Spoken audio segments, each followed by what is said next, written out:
और मध्य प्रदेश की खबरों का रुख करेंगे। मध्य प्रदेश में कोरोना संक्रमण को लेकर गृह मंत्री नरोत्तम मिश्रा ने कहा है कि कोरोना के 9 नए मामले सामने आए। अब प्रदेश में कोरोना के एक्टिव केसों की संख्या 194 हो गई है। इसी के साथ नरोत्तम मिश्रा ने कहा है कि कोरोना की तीसरी लहर को लेकर तैयारियां पूरी हैं और सरकार की ओर से सभी तैयारियों की समीक्षा भी की जा रही है। इसके अलावा नरोत्तम मिश्रा ने पूर्व सीएम कमलनाथ पर तंज कसते हुए कहा है कि किसानों की बात पर जब कमलनाथ करते हैं तो उनके मुंह से ऐसे बयान अच्छे नहीं लगते। कमलनाथ ने खुद किसानों को धोखा दिया है, किसानों से कर्जा माफी का वादा किया, लेकिन एक भी किसान का कर्जा माफ नहीं किया गया। इसके साथ ही नरोत्तम मिश्रा ने दिग्विजय सिंह के सीएम बदलने वाले बयान को लेकर कहा है कि पहले वो अपनी पार्टी के लोगों को देखें, उसके बाद ही दूसरी पार्टी के बारे में सोचें।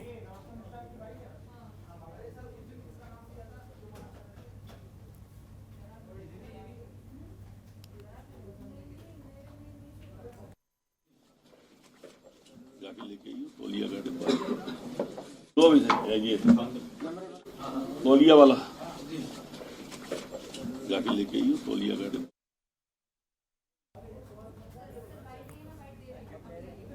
तो नरोत्तम मिश्रा ने एक एक कर सभी को जवाब दिया है। पूर्व सीएम कमलनाथ पर तंज कसा है उन्होंने। किसानों को धोखा देने वाले बयान पर उन्होंने साफ किया है कि ये आदत पूर्व सीएम कमलनाथ की है, क्योंकि उन्होंने किसानों के साथ वादा खिलाफी की है। किसानों से वादा किया था कि वो उनका कर्जा माफ करेंगे, लेकिन उनका कर्जा माफ नहीं किया गया। किसानों को उन्होंने धोखा दिया है, ऐसे में वो किसानों की बात ना करें। इसके अलावा उन्होंने दिग्विजय सिंह पर भी निशाना साधा है। उन्होंने साफ तौर पर कहा है कि दिग्विजय सिंह पहले अपने घर में झांके, अपने कांग्रेस के अंदर झांके, और जिस तरह से कांग्रेस एक अध्यक्ष भी नहीं दे पा रही है, ऐसे में वो ये चिंता ना करें कि मध्य प्रदेश में बीजेपी का सीएम चेंज होगा या नहीं। कमलनाथ जी एक पद छोड़ेंगे, दूसरा छोड़ेंगे, इस पर ध्यान दे देते दिग्विजय सिंह जी तो अच्छा था। आज तक उनकी पार्टी का राष्ट्रीय अध्यक्ष नहीं बन पाया, कार्यकारी अध्यक्ष से काम चल रहा है, उस पर ध्यान दे देते तो ज्यादा अच्छा था।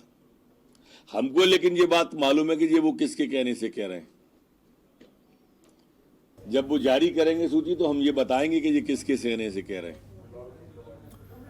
मध्य प्रदेश के मुख्यमंत्री पद को लेकर पूर्व मुख्यमंत्री दिग्विजय सिंह ने ट्वीट किया है। उन्होंने मुख्यमंत्री शिवराज सिंह चौहान को लेकर कहा है कि मुख्यमंत्री शिवराज सिंह के नेतृत्व की भले ही केंद्र सरकार शिवराज सरकार की पीठ थपथपा रही हो, लेकिन दिग्विजय सिंह की निगाह में कुछ भी ठीक नहीं है। उन्होंने ट्वीट कर लिखा है कि मध्य प्रदेश में मुख्यमंत्री पद के 2 दावेदार हैं।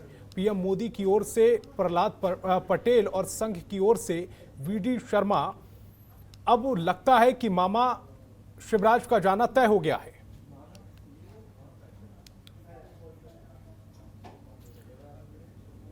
तो दिग्विजय सिंह का वो ट्वीट भी हम आपको दिखा रहे हैं, जिसमें उन्होंने इस तरह की बातें कही। उन्होंने कहा कि अब मध्य प्रदेश भाजपा में मुख्यमंत्री के लिए केवल 2 ही उम्मीदवार दौड़ में रह गए हैं।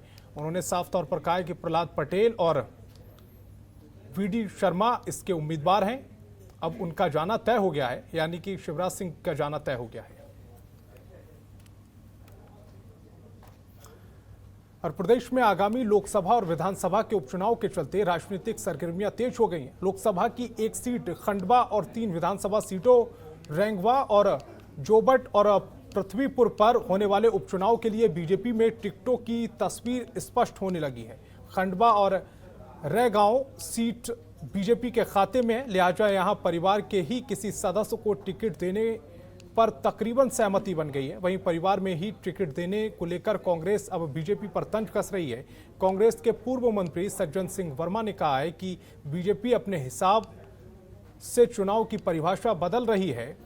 तो वहीं बीजेपी के प्रदेश मीडिया प्रभारी लोकेंद्र पाराशर ने कहा है कि बीजेपी सभी चुनाव के लिए तैयार रहती है। इस उपचुनाव की भी तैयारियां पूरी कर ली गई हैं। कांग्रेस को अपना घर देखना चाहिए, बजाय इसके कि दूसरे के घर में क्या हो रहा है उसमें ताका झाकी ना करी।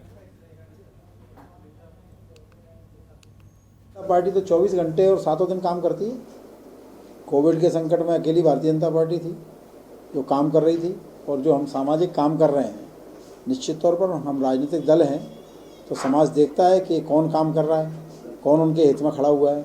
तो चुनाव की तैयारी तो हम 24 घंटे करते ही रहते हैं, चाहे निकाय चुनाव हो, चाहे विधानसभा चुनाव हो, चाहे लोकसभा चुनाव हो या अन्य कोई चुनाव हो। बीजेपी तो जब चाहे जब अपनी परिभाषाएं अलग अलग विषय में बदलती रहती है। कभी परिभाषा कुछ हो जाती है, कभी परिभाषा कुछ हो जाती है। आज जो समाचार पत्र छाप रहे हैं, जो आपके चैनल दिखा रहे हैं, उनके हिसाब से तो 2 जगह तो उसी परिवार के लोगों को टिकट दे रहे हैं। और बरसों से जो लोग आस लगाए बैठे थे कि कहीं परिवर्तन होगा तो हमें टिकट मिलेगी, और मेहनत करके वो जिताते थे बीजेपी को। अब हालात जो हम पे आरोप लगाते हैं, अपने गिरेबान में कभी झांकते नहीं हैं। इन लोगों को अपने गिरेबान में झांकना चाहिए कि हम आरोप लगाएं तो आधारहीन ना हो। प्रदेश और देश की जनता सब देखती है, सब सुनती है कि बीजेपी के फलाने नेता, आरएसएस के फलाने नेता क्या बोल रहे हैं, और फिर उसी रास्ते पे वो चल पड़ते हैं। तो दीपा श्रीवास्तव हमारी संवाददाता ज्यादा जानकारी के साथ फोन लाइन पर जुड़ गई हैं। दीपा, उपचुनाव को लेकर अब सरगर्मियां तेज हो गई हैं। कहा यह जा रहा है कि बीजेपी परिवार के ही किसी सदस्य को दोनों सीटों से चुनाव लड़ाएगी। तौर पर संतोष की बात कही जा सकती है कि सरगर्मियां जो है वो तेज होती भी नजर आ रही हैं। अभी कुछ समय पहले भी हमने देखा था कि जहां पर कहा जाए कि जब जो नंद किशोर कुमार है, उनके जो पुत्र हैं यानी कि हर्षवर्धन सिंह, उनके द्वारा इस तरह की मांग की गई थी। वो खुद बीजेपी कार्यालय पहुंचे थे और उन्होंने ये मांग की थी कि उन्हें टिकट जो है वो दी जाए खंडवा से, और वो जीत जो है वो दर्ज कराएंगे। तो इस तरह की अब कहीं ना कहीं सुखबुगाहट जो है वो तेज होती हुई नजर आ रही थी कि जो खंडवा सीट है उससे जो हर्षवर्धन जो है उनको प्रबल दावेदार माना जा रहा है। इसके अलावा रेगांव से भी जो जुगल किशोर बागड़ी थे, उनके जो बड़े बेटे हैं पुष्पराज बागड़ी, उनका नाम भी रेगांव से काफी ज्यादा तेजी से निकलकर सामने आ रहा है। तो इस पूरे मुद्दे को लेकर कहीं ना कहीं अब कहा जाए कि सियासी गलियारों में कहीं ना कहीं जो गर्माहट है वो बढ़ती हुई नजर आ रही है, क्योंकि कांग्रेस अब कहीं ना कहीं सवाल उठाते हुए नजर आ रही है, क्योंकि उनका साफ तौर पर यही कहना है कि जब कांग्रेस के अंदर किसी भी परिवार के किसी दूसरे व्यक्ति को यदि टिकट दी जाती है तो हमेशा परिवारवाद के आरोप लगाए जाते हैं, लेकिन अब बीजेपी में भी वही देखने को मिल रहा है। जी दीपा, इन दोनों के अलावा वहां से उम्मीदवार कौन कौन है? किसने उस सीट से चुनाव लड़ने की ताल ठोकी है?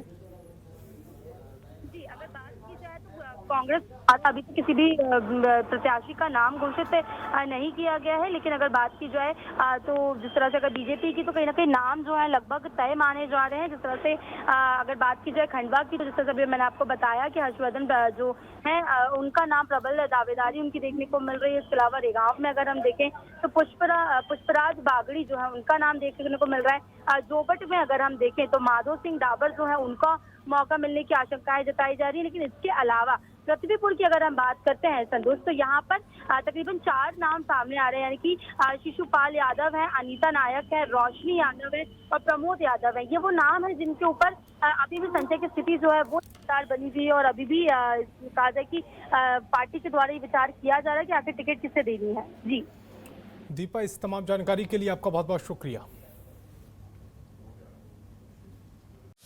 खबरों के निष्पक्ष विश्लेषण के लिए सब्सक्राइब करें Jantantra TV and press the bell icon. Never miss any update.